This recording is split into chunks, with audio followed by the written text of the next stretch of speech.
During the closing of the week of prayer for Christian unity, in the solemn setting of ecumenical vespers, Pope Leo XIV uttered a phrase that made more than one attentive observer tremble. "We are one. We already are." Not a wish, not a hope for the future, but an observation presented as an already existing reality.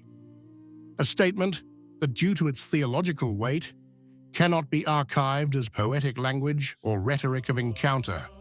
In ecclesiastical jargon, declaring unity as already achieved means placing oneself on a specific plane, where the distinction between journey and completion tends to blur.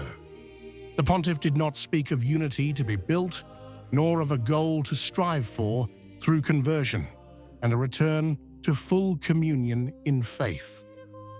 He spoke of a unity that already exists and that simply needs to be recognized, experienced, and made visible. Three verbs that, when read carefully, outline a clear trajectory from theoretical affirmation to public manifestation. The context is not marginal.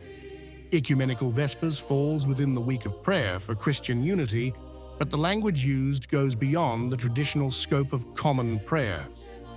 Here, unity is not being asked for, it is being proclaimed. And it is being done before official representatives of Christian denominations that share neither Catholic doctrine in its entirety nor the sacramental and hierarchical structure of the Church.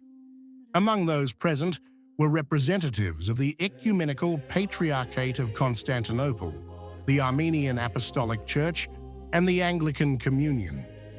Their presence, explicitly recalled, was not described as a sign of dialogue in view of a future doctrinal convergence, but as testimony to a unity that was already real, even if not yet fully visible.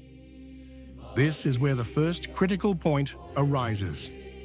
In the Catholic tradition, the unity of the Church has never been conceived as a sociological or symbolic fact, but as communion in the same faith, in the same sacraments, and under the same authority.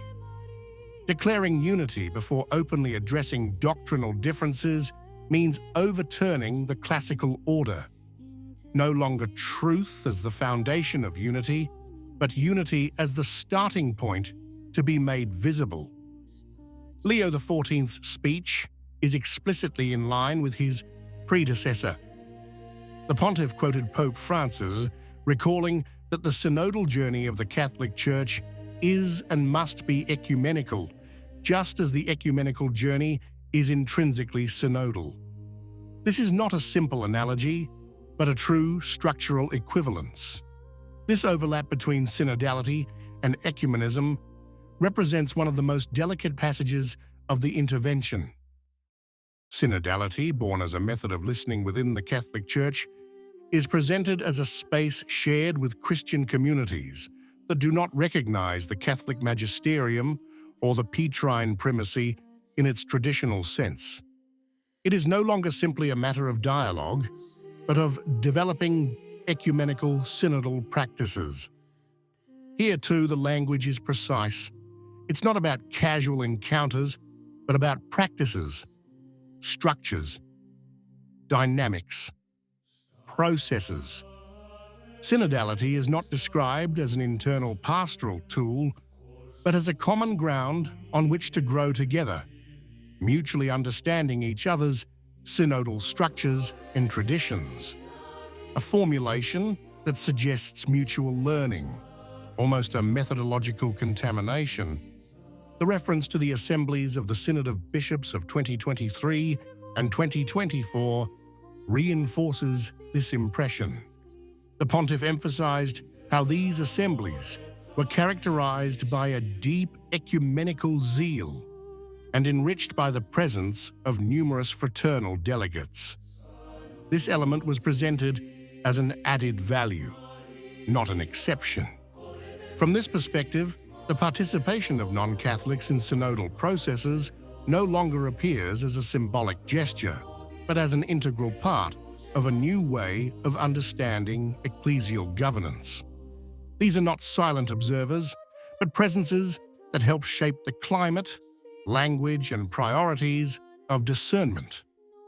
The speech, however, carefully avoids addressing some crucial issues.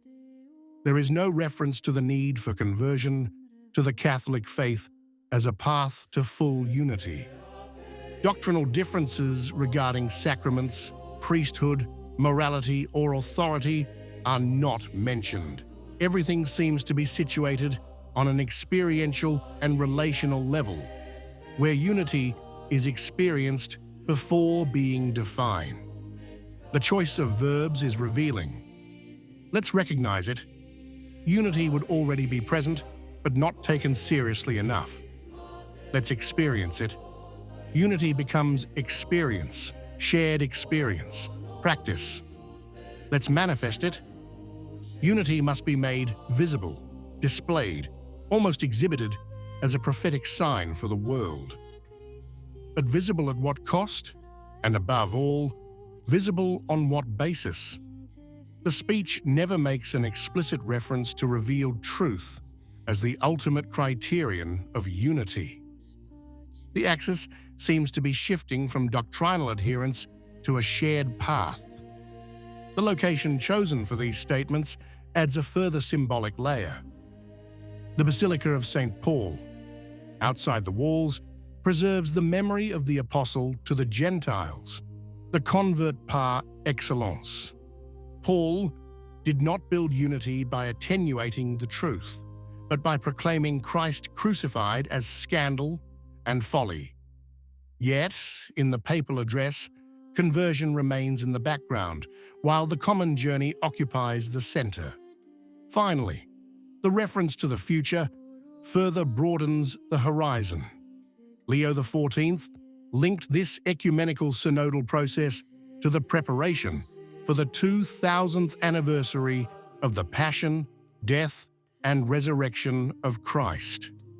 An event that should represent the heart of the Christian faith is thus projected into a vision of unity already presupposed, not yet to be achieved in truth.